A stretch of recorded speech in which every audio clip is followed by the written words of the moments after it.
আল্লাহ বললেন ইয়া আইয়ুহাল্লাযীনা আমানু লা তারফাউ আসওয়াতাকুম ফাওকা সাওতিন নবী, হে ঈমানদারেরা তোমরা মনে রাখো, খবরদার খবরদার, কখনো তোমাদের কণ্ঠের আওয়াজ নবীর আওয়াজের উপরে যেন চড়িও না। স্পেশালি নবীর জন্য এটা আদব। ঈমানদারের উচিত যে নবীর কণ্ঠের আওয়াজের উপরে আওয়াজ চড়ানো যাবে না, না চড়ানো না। কি বলেছি? যে ঈমানদারের উচিত নবীর গলার আওয়াজের উপরে আওয়াজ চড়ানো যাবে না, উচিত নয়। প্রিয় ভাই, হযরত ওমর ফারুক রাদিয়াল্লাহু আনহুর কণ্ঠস্বর ছিল খুব চড়া, খুব চড়া। তো এই চড়া কণ্ঠস্বরে রাসূল কষ্ট পেতেন, কিন্তু আল্লাহ পাকের পক্ষ থেকে কোনো বিধান আসেনি বলেই রাসূলুল্লাহ হযরত ওমরকে ডাইরেক্টলি কোনোদিন বলতেন না যে ওমর তোমার গলার আওয়াজ এত চড়া কেন, এত কর্কশ কেন, কোনোদিন বলতেন না। সম্মানিত ভাইরা আমার, ঘটনা চক্রে একদিনের ঘটনা,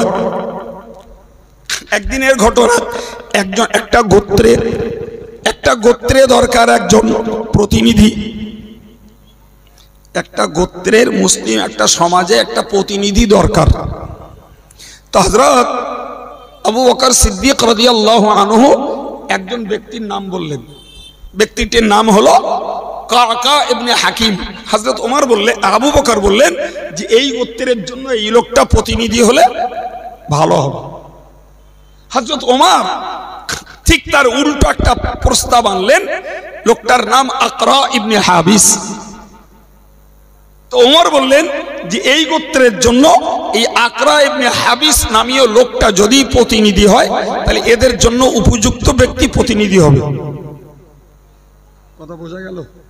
জি, এই আবু বকর আর ওমর দুজনের এই কথা মানে তর্ক বিতর্ক করতে করতে গলার আওয়াজটা দুজনেই চড়ে গেছে। কথা বোঝা গেল? দুজনেরই আওয়াজ চড়ে গেছে। আবু বকর আর ওমরের এই বাদ অনুবাদ, এই তর্ক বিতর্ক, কথার চাপান উত্তর প্রিয় নবী সাল্লাল্লাহু আলাইহি ওয়াসাল্লামের কান পর্যন্ত পৌঁছে গেছে। অথচ ব্যাপারটা সবাই ভালোর চিন্তায়, আবু বকরের চিন্তা কাকা ইবনে হাকিমকে যদি এদের গোত্রের প্রতিনিধি বানানো হয় ভালো হবে, আর ওমরের বক্তব্য আকরা ইবনে হাবিসকে যদি এদের গোত্রের প্রতিনিধি বানানো হয় ভালো হবে। তাহলে দুজনেরই চিন্তা ওই মুসলিম সমাজটার উন্নতি, ওই মুসলিম সমাজটার একজন জ্ঞানী বুদ্ধিজীবী এবং রক্ষণাত্মক দায়িত্ব পালন করতে পারে এমন একজন প্রতিনিধি নির্বাচন করা। কিন্তু দুজনের মত যেহেতু এক হয়নি, একে অপরের সঙ্গে কথা বলতে বলতে আওয়াজটা বেড়ে গেছে, রাসূলের কানে পৌঁছে গেছে।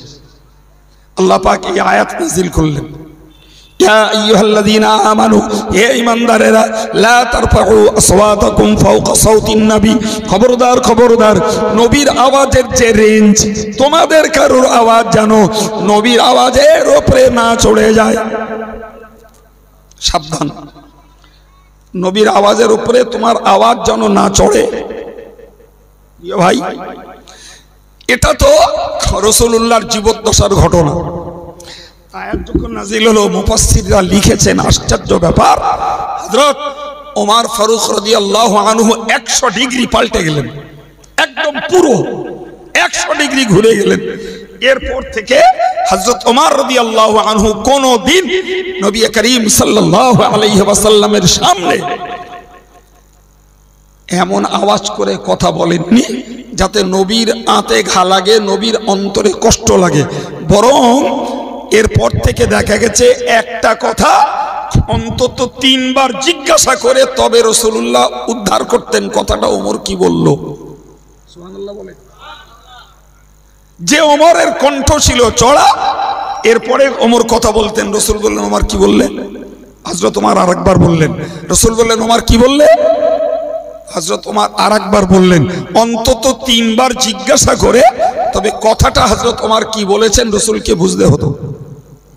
বোঝা গেল যে হযরত ওমর রাদিয়াল্লাহু আনহু কোরআনী বিধানের কাছে নিজেকে পূর্ণ সঁপে দিয়েছে। কথা মাথায় যাচ্ছে? তাফসীর খুলুন, আপনিও পড়তে পারবেন, আমি একলা না। পড়ার মতো মনোযোগ থাকলে আপনি পড়তে পারবেন। কারণ হয়তো আমি আরবিতে পড়ি, কি উর্দুতে পড়ি, বাংলাতেও পড়ি।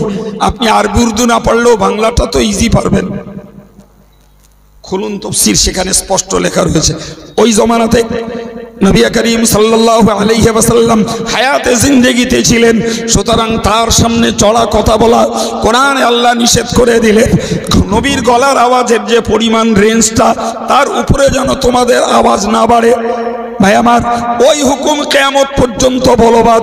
যারা নবী পাকের প্রকৃত ওয়ারিস, যাকে আমরা বলি আল উলামা ওয়ারাসাতুল আম্বিয়া, যারা সত্যকারের হাক্কানি আলেম, যারা সত্যকারের বুজুর্গ আলেম, যারা সত্যকারের আমলওয়ালা আলেম, যারা সত্যকারের আখলাক ওয়ালা আলেম, যারা সত্যকারের পরেজগার আলেম, এদের গলার আওয়াজের উপরে, এদের কথার উপরে যত বড় পণ্ডিত সাধারণ মানুষ হোক না কেন, তাদের কথা বলার অধিকার নাই। ইমানদার মুসলমান, জি, আলেমের এই আদব, এই শিষ্টাচারিতা 1999 জন বুঝিনি। সুতরাং আলেমের কথা যতক্ষণ স্বার্থে থাকে ততক্ষণ এক বাক্যে মেনে নেয়। যেই স্বার্থের এগনেস্টে চলে যায় তখন বিরোধিতা, সমালোচনা, পর্যালোচনা, বিশুদ্ধার, গালিগালাজ এবং অপমান, অপপ্রচার, সব রকমের তাণ্ডব এ সমাজে চলে। কথা বলেন, এদের এই ইসলামী আদবের প্রচুর ঘাটতি। হতে পারি নামাজি, হতে পারি দিন ধার্মিক ওয়ালা, কিন্তু ইসলামের এই সামাজিকতা বুঝতে প্রচুর মুসলমানের অভাব, ঘাটতি। কোরআন নিষেধ করে দিয়েছে, খবরদার নবীর গলার আওয়াজের উপরে যেমন আওয়াজ চড়ানো যায় না, কোন হাক্কানি আল্লাহওয়ালা খোদা ভীরু আলেমের আওয়াজের উপরে তুমি তোমার গলার আওয়াজ চড়াতে পারো না। কিন্তু বাস্তব ইমানদারের চারিত্রিক অবস্থান হলো, স্বার্থে এলে হুজুর খুব প্রশংসিত, যেই স্বার্থের বিরুদ্ধে চলে যায় হুজুরের বিরুদ্ধে সমালোচনার ঝড়, মিথ্যাচারিতার ঝড়, অপপ্রচারের ঝড় তোলার মুসলমানের অভাব নাই। জি, আজ নবী কবরে হাজী সাহেবরা সামনে থেকে রসুলকে সম্বোধন করে সালাম দিয়েছে, যদিও রসুলের কবরের ভিতরের অংশ আদৌ দেখা যায় না। সামান্য ছোট্ট ফটক, চলো চলো ঘাটটা ঘুরিয়ে আসসালামু আলাইকা ইয়া রাসূলুল্লাহ, আসসালামু আলাইকা ইয়া হাবিবাল্লাহ, এর মধ্যে পুলিশ তাড়াচ্ছে, এ হাজ্জেরও চলো, দাঁড়ানো হবে না। জি ভাই, ঠিক ওর উপরটাতে মোটা মোটা অক্ষরে পাথরের খোদাই করা লেখা আছে এই আয়াতটা। ওই আয়াতটাই লেখা আছে এই যেটা পড়ছি আপনাকে, ইয়া আইয়ুহাল্লাযীনা আমানু, হে ঈমানদারেরা, লা তারফাউ আসওয়াতাকুম ফাওকা সাওতিন নবী, যে খবরদার নবীর গলার আওয়াজের উপরে তোমাদের আওয়াজটা যেন খবরদার চড়িও না। সম্মানিত ভাইয়েরা আমার, নবী হায়াতে জিন্দেগিতে ছিলেন, সাহাবায়ে কেরামেরা তাদের গলার আওয়াজ একটা রেঞ্জের মধ্যে রাখতেন, পাছে বেয়াদবি না হয়, নবীর গলার আওয়াজের উপরে আমার আওয়াজটা না চড়ে যায়। কিন্তু আজকে 1400 বছর পরে যে রসুলের মাজারের সামনে দেখতে পাচ্ছি, রীতিমতো রসুলের মাজারের ঘরটার দেওয়ালের গায়ে রীতিমতো ওই আয়াতটা লেখা রয়েছে। তার মানে হলো এটাই, হায়াতুন নবী, জিন্দা নবী, যিনি কবরের ভিতরে আজান দেন, যিনি কবরে নামাজ পড়েন, কবরের ভিতরে যে নবী আল্লাহর পক্ষ থেকে রেজেক পেয়ে থাকে। আজকে হাজী সাহেব ওমরাকারী, তুমি আসছো হজ করতে, ওমরা করতে, এরপরে আসছো নবীর মাজার মুকদ্দাস জিয়ারত করতে, সাবধান হও, মূর্খ আবেগ দেখাতে যে চিল্লে দরুদ পড়ো না, মূর্খ আবেগ দেখাতে যে চিল্লে সালাম জানিও না। হতে পারে এমনটা, আনতা হাবাতা আমালুকুম ওয়া আনতুম লা তাশউরুন, ওই নবীর বেয়াদবির জন্য নবীর মনে কষ্ট হবে, নবীর মনে আঘাত লাগবে, ব্যথা লাগবে, এর বিনিময়ে তোমার জীবনের আমলগুলো তোমার অজান্তে ধ্বংস হয়ে যাবে। বলেন না, বাঁধনটা হালকা পাতলা না কড়া? কথা বলে কি বুঝলেন?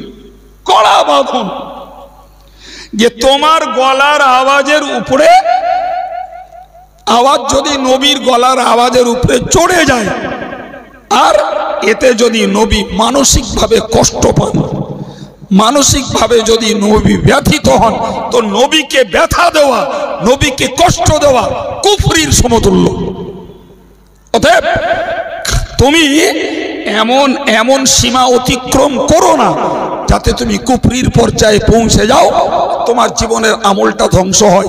এটা ইসলামী শিষ্টাচারিতা, এটা ইসলামী আদব। এই আদবটাও আমাদেরকে শিখতে হবে, মদিনা শরীফে পৌঁছে শিখতে হবে, কাজে লাগাতে হবে, নিজের কণ্ঠস্বরকে নম্র করে আর तमाम পৃথিবীর মুসলমানকে কাজে লাগাতে হবে। আমি কখনো নবীর কোনো কথার উপরে নিজের মন্তব্য পেশ করতে পারবো না, কখনো কোন হাক্কানি আলেমের কোরআন হাদিস সম্বলিত সিদ্ধান্তের উপরে আমার নিজস্ব স্বেচ্ছাচারিতা চালাতে পারবো না। খুব সতর্ক। তবে একথা 100% বলবো, 100% যে ইসলামী মঞ্চে যারা মেলি নাচানাচিয়ে সুরে আর কণ্ঠে, সুরেলা কণ্ঠে মানুষকে মাতিয়ে তুলছে, এরা যতই আলেম নামে, মুফতি নামে, শাহ সুফি নামে, যতই এরা বক্তা নামে পরিচয় লাভ করুক, নিশ্চিত এদেরকে আলেমের পাল্লায় ফেললে হয়তো সবাইকে আলেমের মান দেয়া যাবে না। যদিও তারা আলেমের জায়গা দখল করেছে, কিন্তু জ্ঞানে গুণে আখলাকে আমলে আলেমের মান তাদের দেওয়া মানে ইসলামকে ক্ষতি করা, যা বর্তমানে জমানায় চলছে। কথা বলে জি, যারা কোরআন হাদিস ভুল পড়ে উচ্ছেদ করে। যাই হোক, তো আমি আপনাদেরকে যে কথাটা বোঝাতে চাইছি, তাহলে নবী পাকের ইন্তেকালের বাদেও নবীর জীবদ্দশার হুকুমটা আজও কার্যকর করার জন্য রাসূলের মাজারের ঘরের দেওয়ালের গায়ে লেখা আছে। সুতরাং আজও ওই হুকুমকে লঙ্ঘন করার অধিকার নাই। এটা মুসলমানদের জন্য আদব, এটা মুসলমানদের জন্য শিষ্টাচারিতা।